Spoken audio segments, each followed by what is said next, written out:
Olá, tudo bem com vocês? O meu nome é Ismael Dourado, eu sou professor de matemática e nesta aula nós iremos conversar agora sobre as operações fundamentais e propriedades. Na aula passada, em outra aula sobre as operações fundamentais, eu falei sobre a adição, a subtração, a multiplicação e a divisão. E nessa aula eu disse que ia falar que na verdade não existem 4 operações, que existem 2. Eu vou explicar o motivo agora. Vamos lá. Pois bem, essas são as propriedades dos números reais, tanto para a adição quanto para a multiplicação.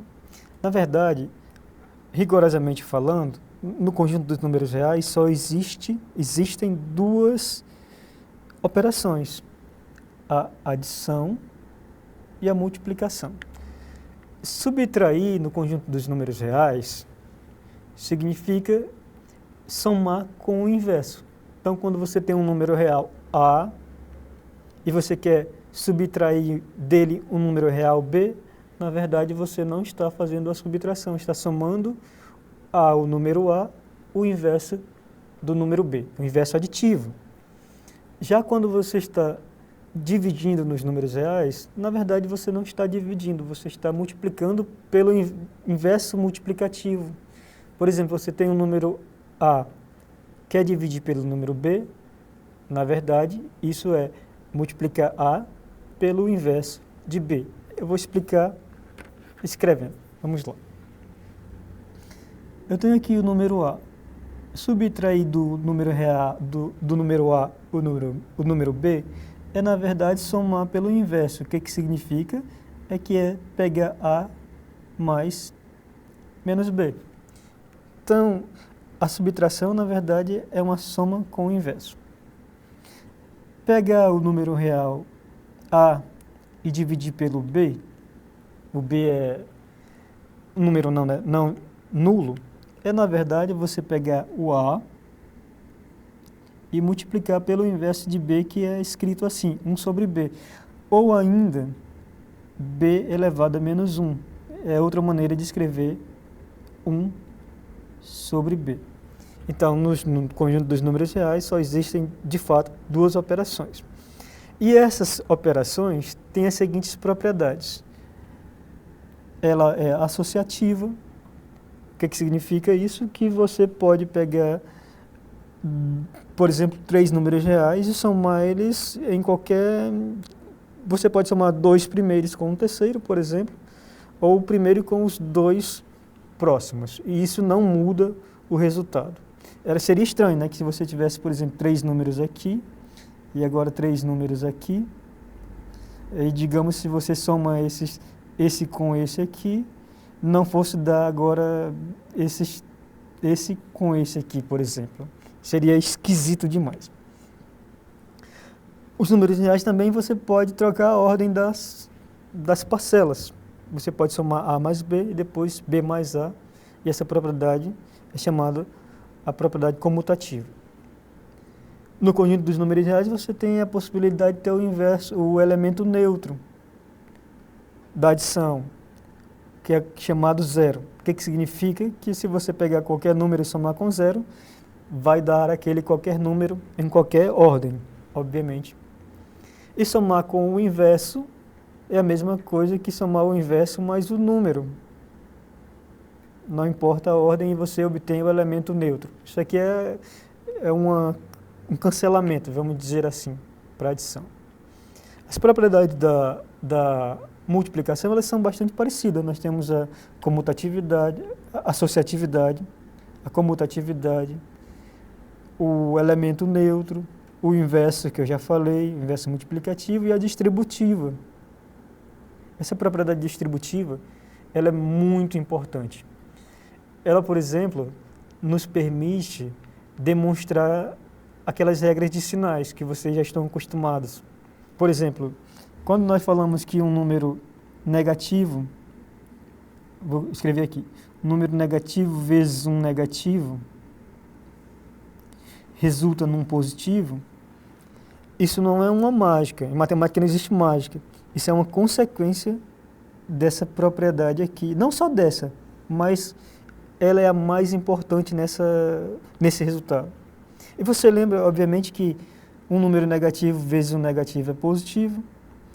Se você já multiplicar um negativo por um positivo, isso dá negativo, e o contrário também, positivo vezes negativo, também é negativo. E se você multiplicar dois positivos, o resultado é positivo. E funciona para divisão, tá? Do mesmo modo.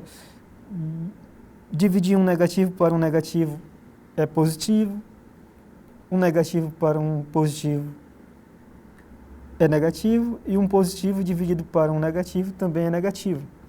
E dois positivos divididos entre si dá positivo. Então você já aproveitou para relembrar essas regrinhas de sinais que nós estamos acostumados. Vamos ver um pouco sobre as propriedades da potenciação. Aqui eu não vou falar só das propriedades da potenciação, mas também das propriedades da radiciação. Por exemplo, eu vou pôr aqui que A elevado a 0 é 1.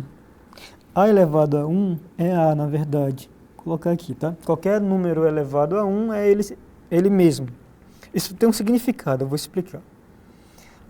A elevado a m mais n é A elevado a m vezes A elevado a n. Essa propriedade, na verdade, ela é muito importante. Ela é a mais importante dessas propriedades da potência, porque é ela que deriva as outras. A elevado a m dividido para A elevado a n, você pode escrever como A elevado a m menos n.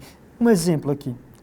2 elevado a 3 dividido para 2 elevado a 4. Isso é equivalente a 2 elevado a 3 menos 4, ou seja, 2 elevado a menos 1. 4 menos 3, 3 menos 4, menos 1. Se você tem dificuldade de entender essas contas com números negativos, você poderia, por exemplo, escrever assim. 3 menos 4, você pode escrever 3 menos 3 menos 1, porque você sabe que o menos 4 é menos 3 menos 1. Aí você vê que o 3 positivo cancela com o negativo, dá menos 1. Nós temos também essa propriedade que A elevado a m sobre n é igual a essa raiz aqui, a raiz enésima de A elevado a m. É comum dizer, o pessoal tem um truque para explicar que quem está na sombra vai para o sol e quem está no sol vai para a sombra. Vamos entender esse truque aí, tá? Ok. Quando você multiplica, tem uma raiz de um produto, isso pode ser transformado no produto das raízes. E quando você tem uma raiz de uma fração, isso pode ser transformado na fração das raízes. Outra propriedade que nós temos da potenciação. Agora, eu quero ressaltar que isso aqui, A elevado a 0, é uma consequência dessa propriedade 3. Eu vou explicar o motivo. Deixa eu só apagar aqui para me ter espaço.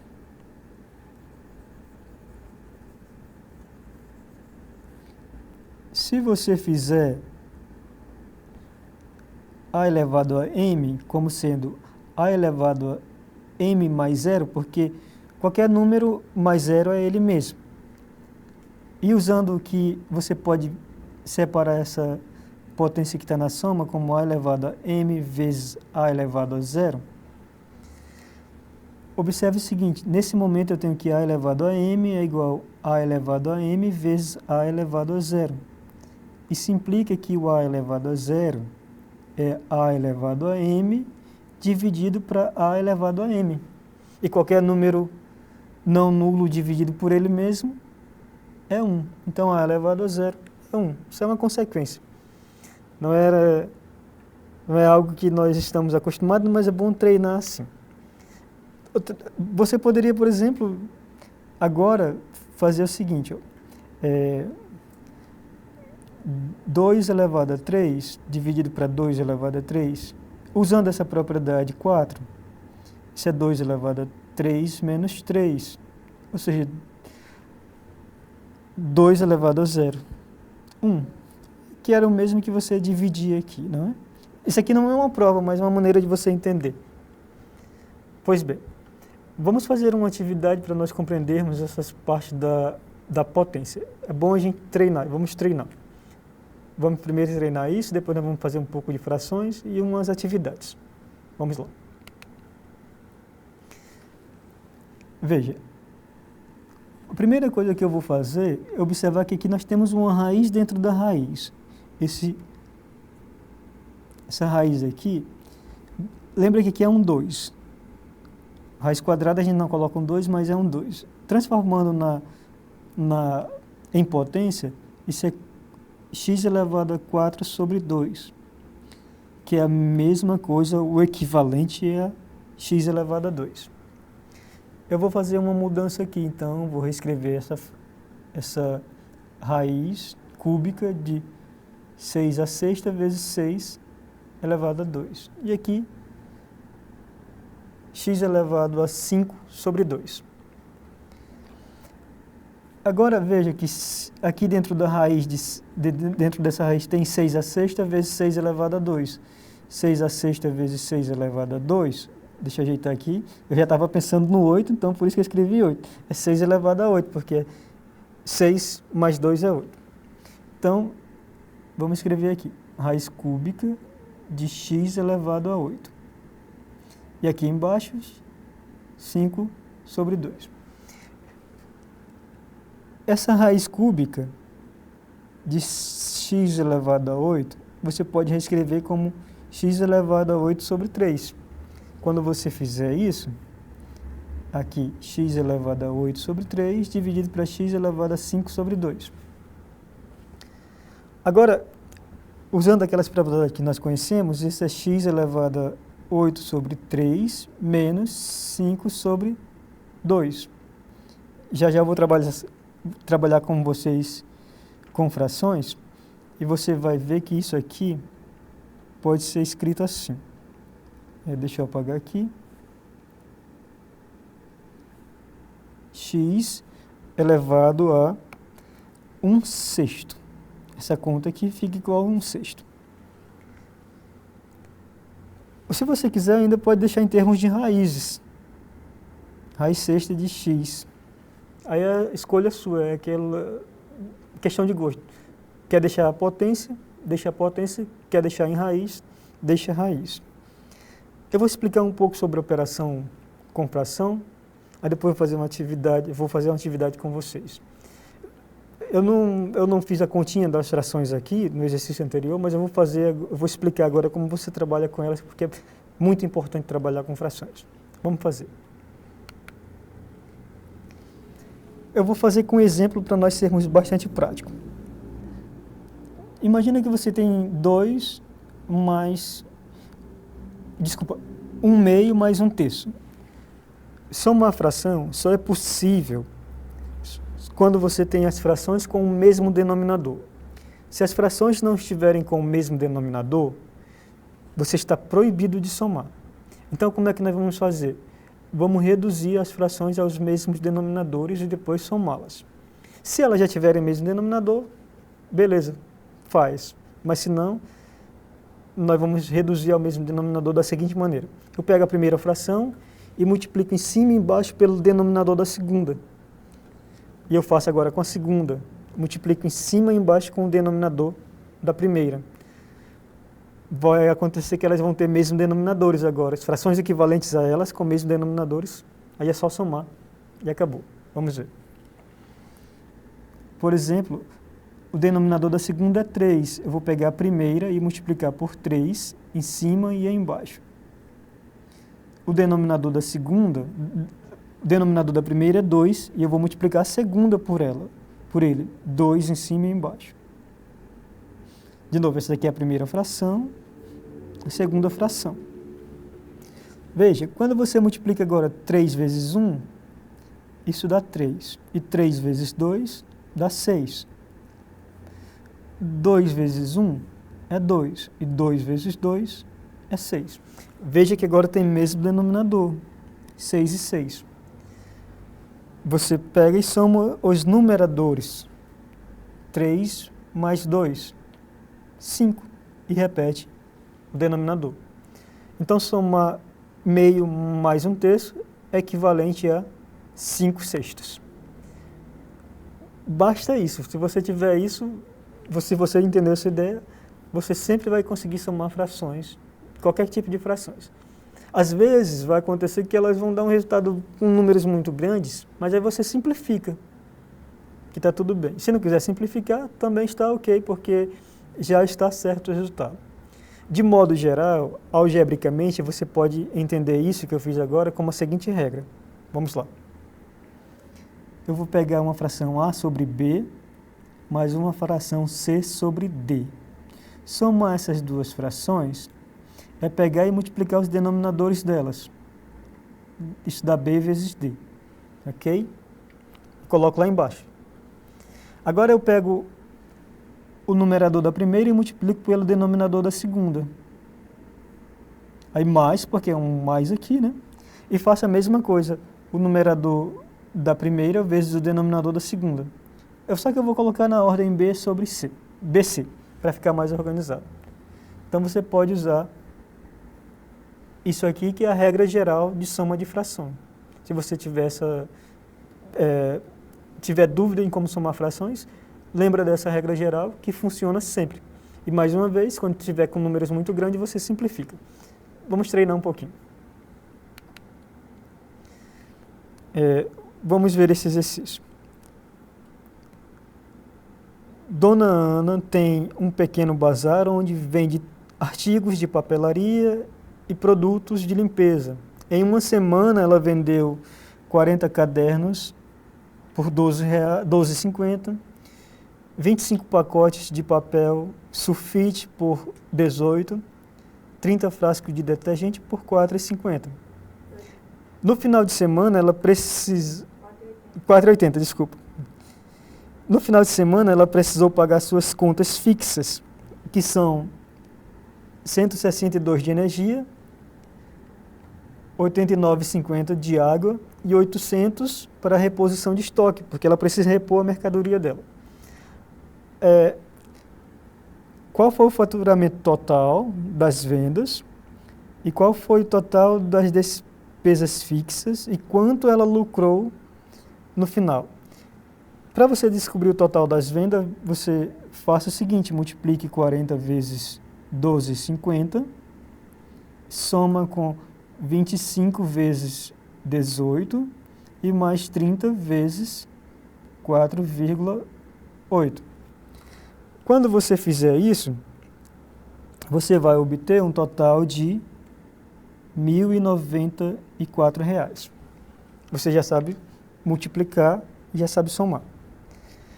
As despesas, você soma essas quantidades aqui, 162 mais 99,50 mais 800. Quando você fizer essa soma, você vai obter um total de 1.051,50. Então, nós respondemos essa pergunta e essa pergunta aqui. E quanto sobrou é o lucro. Você subtrai agora isso menos isso. Quando você pegar 1.094, subtrair de 1.051,50, pode colocar 0,0 lá, você vai obter um total de 42,50. Então, isso foi o que sobrou para ela no final de semana. É o lucro da receita menos a despesa. Vamos fazer mais uma atividade. Na verdade, eu vou fazer o seguinte. Eu vou ler a atividade e vou propor essa atividade como exercício para vocês. Vamos lá. João foi com alguns amigos em uma pizzaria. Eles pediram 2 pizzas e João comeu 2 pedaços de uma delas que estava dividida em 8 partes, e 4 pedaços de outra que estava dividida em 16 partes. As 2 pizzas custaram o mesmo valor e a conta total foi de R$44. Se cada pessoa pagou proporcionalmente ao que comeu, o valor que João pagou foi de quanto? Então eu vou deixar esse exercício para vocês tentarem resolver. Na verdade, você vai fazer uma pequena operação com fração aí para resolver esse exercício. Não é algo muito difícil. Eu agradeço você por ter ficado conosco aqui até o final da aula. Nós iremos nos ver em outras oportunidades. Um forte abraço. Até lá.